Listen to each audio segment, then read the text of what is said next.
It looks like even though many of us thought there might be at least a few chapters left due to the final confrontation between Saturn and Kuma still being left up in the air, this chapter seemingly is the finale to the Egghead arc, leaving only the aftermath of this whole ordeal left to be covered. But even though this is the end, there are still a few mysteries left to be solved from this arc, and of course Oda couldn't let us leave without getting in one last flashback.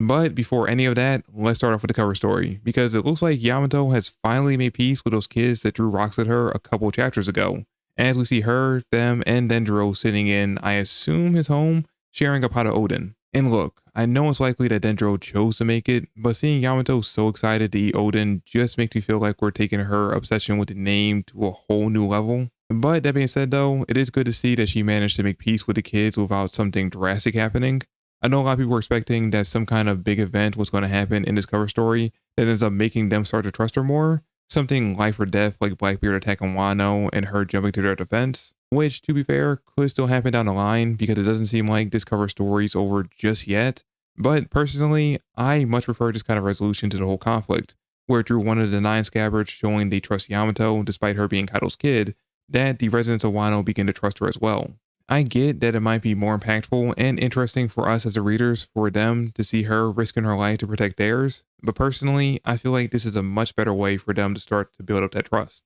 And trust is a major component in this chapter. Most notably, 3 of the Vegapunks realizing that one of their counterparts had broken that trust, though, funnily enough, not the one they were expecting. But before all that, we have to talk about the intro to the chapter, because damn. That blast of Conqueror's Haki in the last chapter did a lot more damage than I originally thought, because while it was obvious that all of the no-name rank-and-file Marines would be knocked out from the immense pressure of the Haki being released, since none of them presumably are able to use even basic Haki, it looked like at the very least the Vice Admirals were going to manage to withstand it, because in the last chapter, Doll, while admittedly still struggling, seems like she was going to be still left standing at the end, so I assumed it would be the same for all the other Vice Admirals. But as we see in this chapter, she along with all the others are completely out cold. Not that they'd be able to do much at this point anyway, the Sunny and the Giants were basically already setting off to Elbaf, so without the other Marines to run the ships, they weren't catching up to them, and even if they managed to skywalk over to them, then they'd have to face off against the combined might of the giant warrior pirates and the Straw Hats minus Luffy. You know, since he is currently in a state that I can only quantify as being a raisin.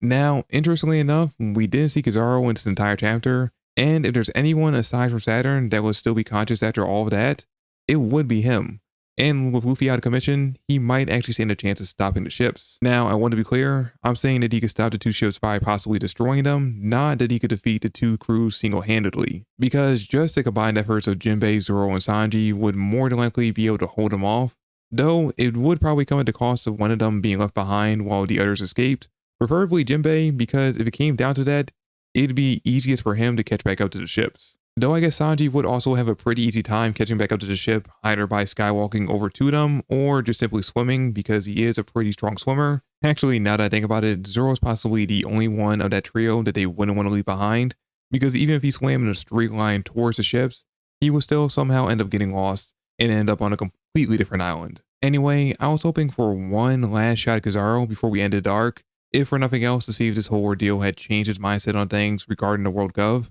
which we could still get in the coming chapters when we focus in on the aftermath of this arc from the perspective of the Gorosei, because even though he did succeed in his mission to kill Vegapunk, he did fail in taking out Bonnie, Kuma, and Luffy, which actually I don't believe Luffy was ever technically added to his hit list, but I have a strong feeling that there's going to be a lot of shifting blame from the elders onto him for the disaster that Egghead ended up being, so they'll likely throw that onto his list of sins. Now, I don't think there's going to be any real repercussions or punishments for him from this, but I do think it's going to add fuel to his growing doubts about what side he truly wants to be on, you know, assuming he is having those thoughts. Now on to Vegapunk, or should I say his corpse, because we see Sanji go full Ghost Whisperer and triggers a flashback that takes up most of this chapter, which honestly has been the case for like half of this arc. But hey, on the plus side, at least this one has a much faster pace to it, because it's mostly just covering how Stella, Pythagoras, and Shaka discovered that there was a dirty traitor amongst them, which just covers what we all kind of expected to happen leading up to them recording the message and hiding the transponder snail inside of Emmett. Though I gotta say, I did enjoy the running joke in the beginning that Vegapunk was so certain that Lilith was a traitor simply because she's the embodiment of the evil in his heart, and the quick my bad he gave her once he found out that it was actually York. which honestly, I'm surprised he didn't see both of them as potential suspects, considering both's defining trait could easily lead to them betraying the others. But it might be because Oda was using Vegapunk in this flashback to mirror the fans' reaction to finding out that there was a satellite that went rogue. Because at least in the parts of the internet that I frequent, back when the mystery began, Lilith was the main suspect I saw going around, and it shocked everyone when it was revealed to be York. I guess everyone just fell for the adorable nature that York seemed to have when she was first introduced, and assumed since all she wanted to do was eat, sleep, and use the toilet, that she wouldn't have the drive to do all this planning, which is likely the same line of thinking Vegapunk had, which ultimately ended up leading to his death. Though the surprising new piece of info we get from this flashback is how early on these three figured out what was going on. 2 weeks before the present day, they figured out someone stole part of the Mother Flame and betrayed them. Then a week later, they realized the traitor was actually York, that she had used her robotic CBs to transport the portion of the Mother Flame she stole to the World Gov, and that she told them about Vegapunk researching the Void Century.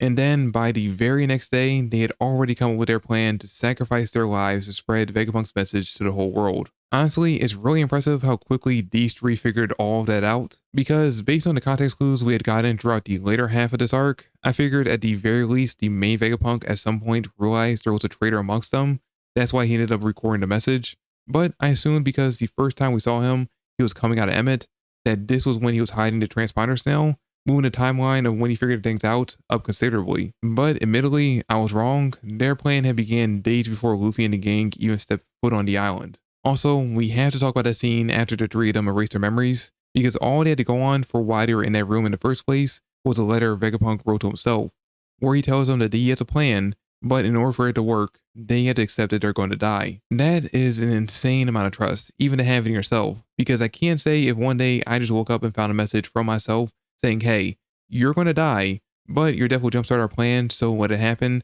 that I would actually let it happen. So the fact that later that same day, Vegapunk had resigned himself to his death completely blows my mind. Though it does make a lot of things from earlier in this arc make much more sense, like why Shako was so certain that he was going to die, why Vegapunk had no memory of the Cyberpol agents being held in the basement, despite I believe him being the one that put them there, and why he just stood there and let Saturn stab him back in chapter 1106. Also, I guess it's sort of clear Sanji of any blame for letting Vegapunk die, since he told him directly to let him die. But they do bring up an interesting question about death in this chapter that I've actually brought up in previous reviews, specifically what death means for the 7 of them, considering they all derive from one shared mind. So even though their bodies are physically dead, as long as the main brain is still intact, are they really gone? I feel like that's the question that Oda wants us to linger on after reading this chapter. Personally, I like the idea that the personalities of all the Vegapunks that died in this arc are still alive inside Punk Records, and that later on we'll get to see them appear through York at random moments. Like say if near the end of the series we get a one-on-one battle between Lilith and York,